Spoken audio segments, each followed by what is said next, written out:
AME stands for African Methodist Episcopal. Just 1,000 people just rocking down Sunday morning.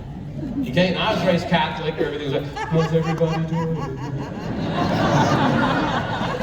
All you do is kind of watch the smoke machine a few times I could hit, get down a couple times, get up a couple times, that was it, Catholic aerobics. Here, let me tell you, man, it was on.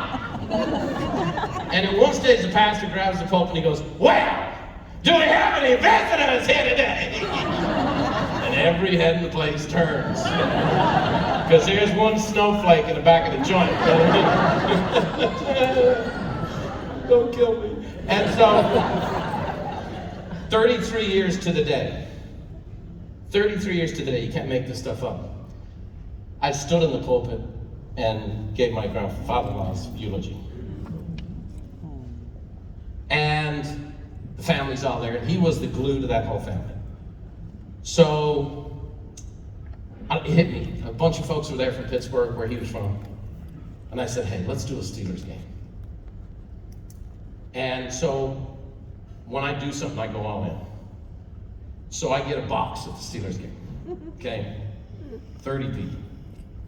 Here's the crew. Now, these guys are fanatical Steeler fans. Only 4 of them had ever been to a game. That's his brother Lester, his baby brother Lester. That's Julie Robinson, my mother-in-law. And they all looked like Jim and sounded like Jim. And we had this spectacular time. But while I was there, I'm a guy who doesn't live with much regret. But it was like a knife through my chest.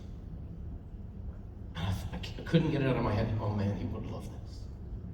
He would have loved this. Oh my gosh, he would have loved this. Now, I had reasons why that hadn't happened before. I had 6 kids who played 3 sports. I was doing 100 seminars a year. I had this, I had that, I had the other. But at the end of the day, I wished he'd have been there. And I walked out of that football game that day, and I was never the same.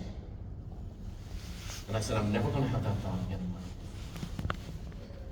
With the people I love, and the things that are important to me, I'm never going to have that feeling again in my life. And he was honored that day, and the family had a spectacular time, and I just said, I'm never going to do that again. So since that day, Briny Boy's been honored. And one of my mentors, Bob Mendino, said, failures always tend to act like they have 1,000 years to live. And we don't. So what happened for me is, I had my own jet and all that stuff for 17 years. I'm traveling around. The thing is, when somebody travels the way I travel, when you get home, you know the one place you want to go? Home. So I became that guy. I'd work, I'd travel, I'd pour myself into my kids' activities. And I don't regret any of that. But then it became, when the kids had an idea, we're going.